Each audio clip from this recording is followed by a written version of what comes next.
Three, two. Good afternoon, everyone. Welcome to another exciting episode of Entab presents CampusCare EdTalks, an exclusive platform where the stalwarts of education come on board and express their viewpoints on curbing topics related to education.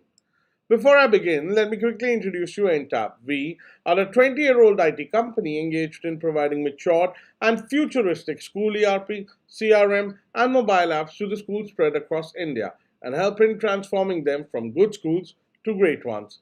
In today's session, we shall discuss about the importance of teaching survival skills in school.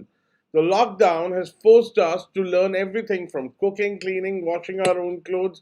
So today we'll understand that how can school teach these basic skills from young age so that children, our young generation, don't face the difficulties we had to face. So let's start introducing our panelists for today. But before I go there, to those who are watching me on YouTube, if you haven't subscribed to the channel, please do so and click on the bell icon to stay regularly updated. Alright, first up, let's welcome Vaishali Seth ma'am, the principal of Maharishi Vidya Mandir Raipur in Chhattisgarh. In her educational journey of more than 3 decades, ma'am has been hosting various CBSE sport events and examinations. Ma'am herself is a swimmer, diver, national basketball player, and university badminton player. Welcome to the show, ma'am. It's a pleasure to have you. Thank you so much. Next up, we have Ms. Mrinalini, the principal of Bodhi Taru International School, Greater Noida, Uttar Pradesh. For her contributions to the field of education, ma'am has been awarded for an outstanding academic leader, the best principal, and the best leader. Welcome on board, ma'am. It's a pleasure to have you here. Thank you so much.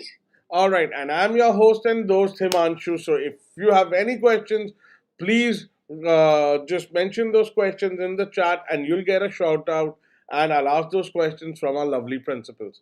So let's start with Mrinalini ma'am. Ma'am, it is believed that it's parents' duty to teach survival skills to their children. Do you agree with the same and do you think that schools can also contribute to this? See, Himanshu, parents and teachers and students, we all form a triangle. And we can't say that whatever happens or whatever is being taught to students as a survival skill, it is just duty of parents. Teachers are and schools are also part of it. And they help in shaping the character and entire persona of any child. The moment child enters in the school, he or she keeps on crying initially when the child is of 3 or 3.5 year age old, but then it's the duty of teachers and gradually teachers also work out in order to make child comfortable in a new environment. So I think this is the first survival skill where child feels lost out, child feels that he is not at the place, it's not comfort zone, it's not his home. So I think schools are also part of teaching survival skills to the student, but unknowingly they are getting into it. Now the need after this 1 year of lockdown, it's been observed, and it like this particular topic, teaching survival skill, now it is need of today's education system, and it has to be added in the curriculum. So we need to plan our curriculum. We need to think out of the box that in case there are any dangerous situation, how are we going to prepare our children to face it? See, few clubs most of these schools are having. For example, cooking without fire. Most of these schools are having it as a club, but they are not they didn't understand the actual usage of this club until students alone got stuck during this lockdown and they used the skills what they learned in this club.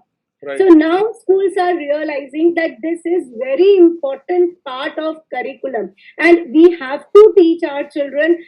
It should be age specific.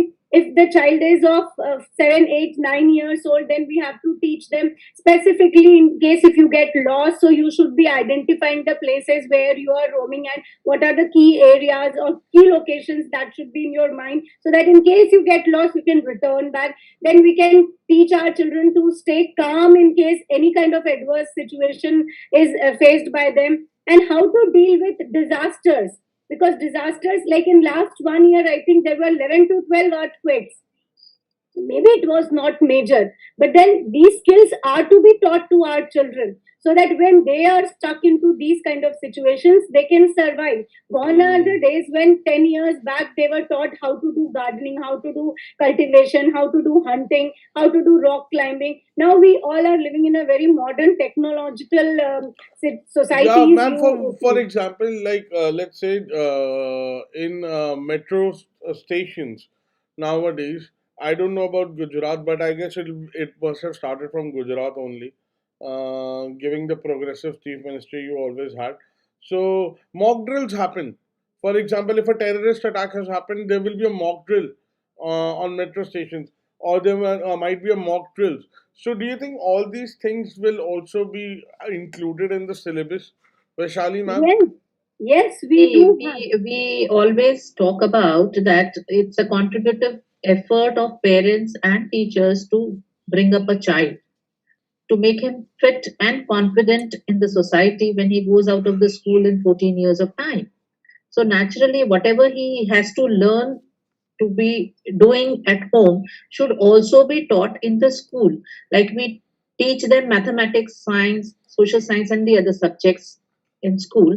We also tell the parents to revise all these things at home, and so therefore the child will be confident and will be able to learn more easily things. Similarly, what he has to do at home should also be taught at school, like how Right. to make use of gas cylinders, how to make use of geysers, how to make use of iron, which are already there at home, and the mother is ironing the dress for the child, should also be taught to the child that you sit beside me, look from a distance, that how I proceed by using the iron, how I proceed making a cup of tea.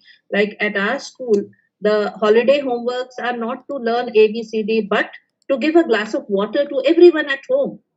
That's the Wow. holiday homework. Five Wow. days, your mother is taking care. She's preparing food for you, making tiffin for you.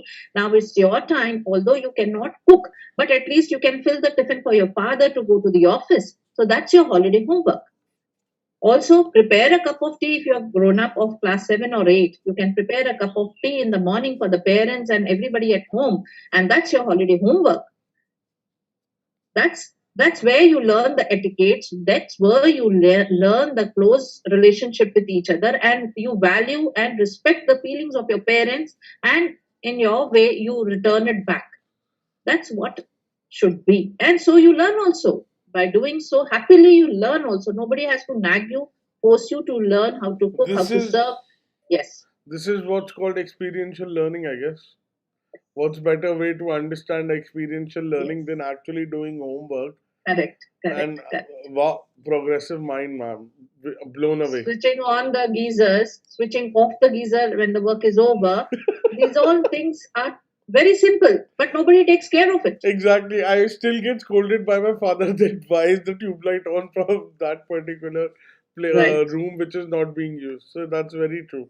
That's very, very true, ma'am. Brilliant mindset. All right. Moving forward, Mrinalini, ma'am, with increasing facilities available to us today, have we humans actually forgotten that, the purpose of need for basic things and overusing them? For example, what I mean by that is pandemic actually taught us that we could survive in simplistic, minimalistic lifestyle, right? What are your thoughts on the same? Himanshu, yes, definitely you are right, because children and our parents, even we also used to go outside and have our lavish dinners and various kind of parties, and we used to have such lavish lunches and get-togethers. So now, and maids were there for all kind of household work. But now, since last 1 year, it has taught us that ultimately, if we get 2 times of proper meal, I think that would suffice our life, and we can do all our household work on our own very easily and conveniently. We have to do little bit of time management and little bit of taking initiative, and all family members contributed. So it has absolutely taught us that we don't need something great in our life. We can manage in very minimum resources, and I think this is right time that we teach our children that instead of, that's what we always call, that's called as sustainable development, Yeah, where yeah, we use resources so that the resources are not completely utilized, completely used, rather it is left behind for the future use also. So right. now it is taught, like even in corona time, like in lockdown time, we taught our children how to spend family time together and play family games. Like Earth Day we celebrated before lockdown, and on 22nd of April we used to tell our children to switch off their lights at 9 o'clock, 9 p.m., and then invite all your friends on the terrace and then have a get together. Maybe you can tell a story, or maybe you can look at the stars, or maybe you can play Antakshari, which we used to play when we were young children. So this lockdown period has also brought families together. So we have taught children that how you can use minimum resources and yet you can be happy. Right. Rightly said, Mrinalini, rightly said that we were eating too much. Now we are eating limited, and therefore we prove that are we living to eat or we are eating to live. Eating to live. Absolutely correct. Right. And many people have Absolutely. utilized this lockdown period in order to make themselves fit. That why not start working out, do exercises, and have healthy food, so that we are putting down weight, and we are doing yoga, and we are maintaining our healthy lifestyle. And in this 1 year, definitely, I'm sure 70% of people have realized what is importance of having healthy lifestyle and being healthy. So 2 years of Corona has really made all of us independent. I am sure this smart gentleman also must have learned to cook a lot of things sitting at home and doing his own work.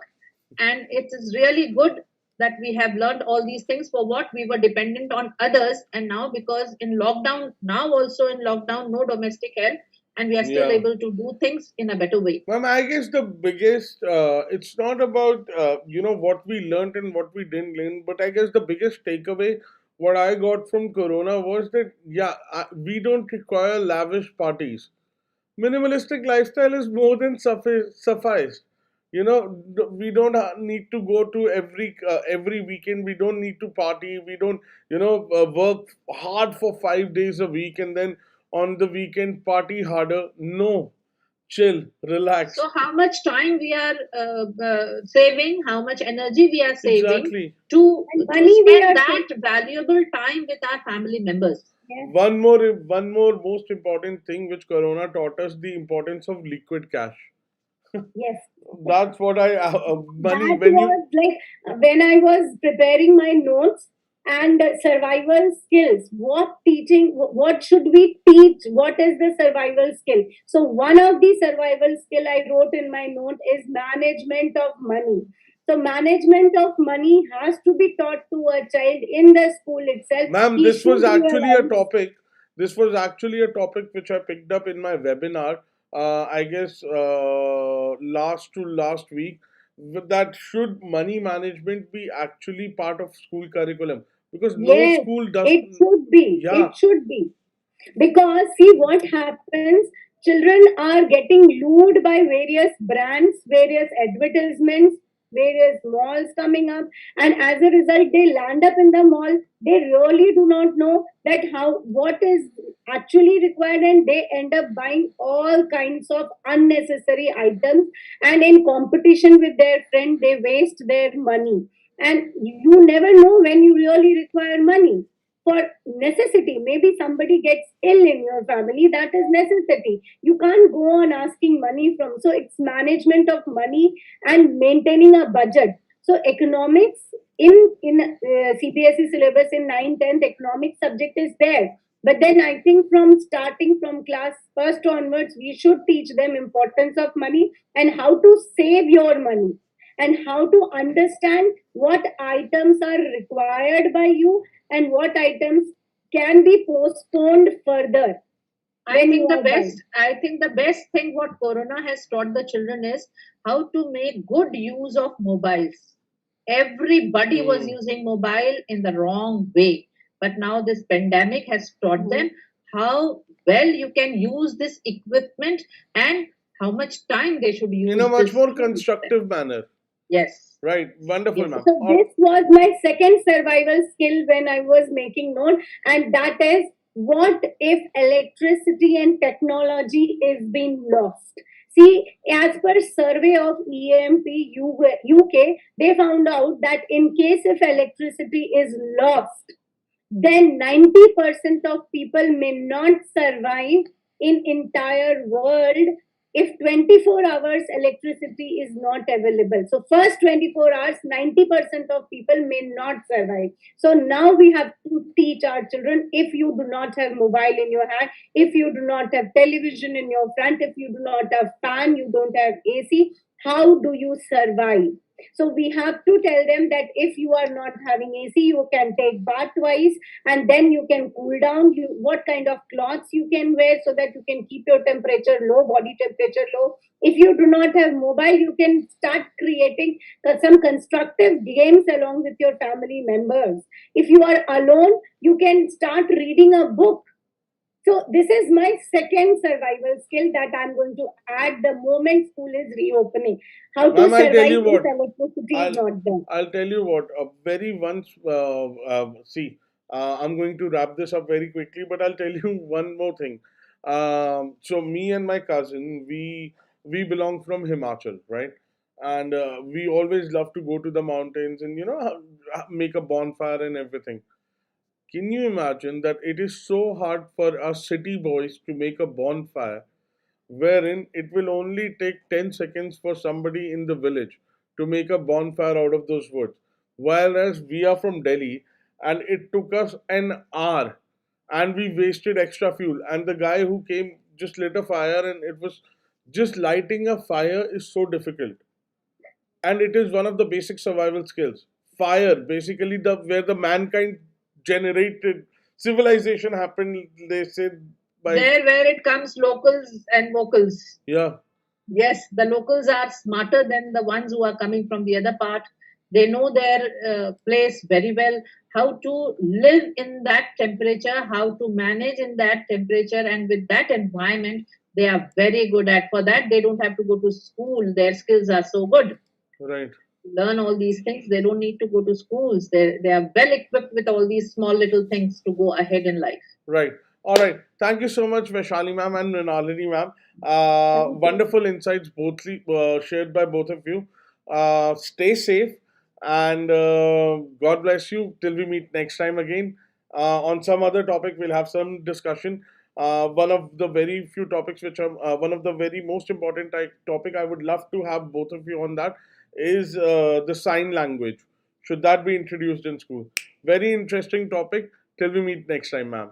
Both of Take you. care, Thank you. stay Take home, care. stay Stay safe. safe. Take Yes. care. Thank you, ma'am. Take Good care. Bye. day. Nice Bye. meeting you all. Bye, ladies. Same here, ma'am. Bye. Bye.